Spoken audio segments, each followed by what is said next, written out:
Hi, my name is Mahesh Patel. I am here today in New Orleans, Louisiana at the NPAM conference. We have the privilege today of learning about an exciting new study presented by Michelle Odden from Oregon State University, where she's an assistant professor in the Department of Epidemiology. And today she's going to discuss an analysis she did examining the relationship of traditional and novel risk factors across an elderly cohort. Thank you, Dr. Patel. Could you tell us a little bit about the study? Sure. So this data was conducted within the Cardiovascular Health Study. We looked at 8 novel and traditional risk factors for cardiovascular disease, and we compared their association with a composite cardiovascular outcome, including myocardial infarction, stroke, and cardiovascular death across the spectrum of older age. So what we did is we divided the Cardiovascular Health Study participants into 3 age cohorts: 65 to 74, 75 to 84, and 85 and older. And then within those age cohorts, we compared the effect of risk factors with the composite outcome.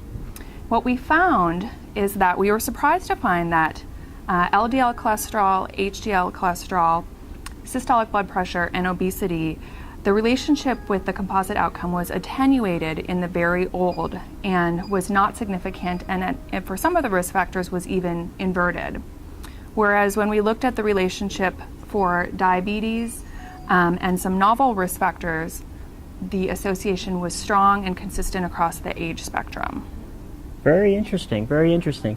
So how do you see these results being influenced in clinical practice? Great question. So I think we're not quite there as far as directly impacting clinical practice yet, but I think what these findings do highlight is that older adults are a very heterogeneous group, and we can't look at older adults as simply 65 and older. We need to look across the age spectrum because there are apparently different phenotypes of risk across the range of older age. Excellent, excellent. So where do you see your research moving to now? So in our study, we looked only at risk factor levels. We did not compare the impact of treatment. So we did not look at antihypertensives or statins or medications for diabetes or anything else. And really, with regard to clinical practice, I think it will be next important to look at the role that treatment of these risk factors has across the spectrum of older age. So that's really where I think our research should go next. Excellent, excellent. Well, this was a fantastic presentation. Thanks for describing the study, and thanks for your work. And we look forward to hearing more from your group. Thank you. Thank you.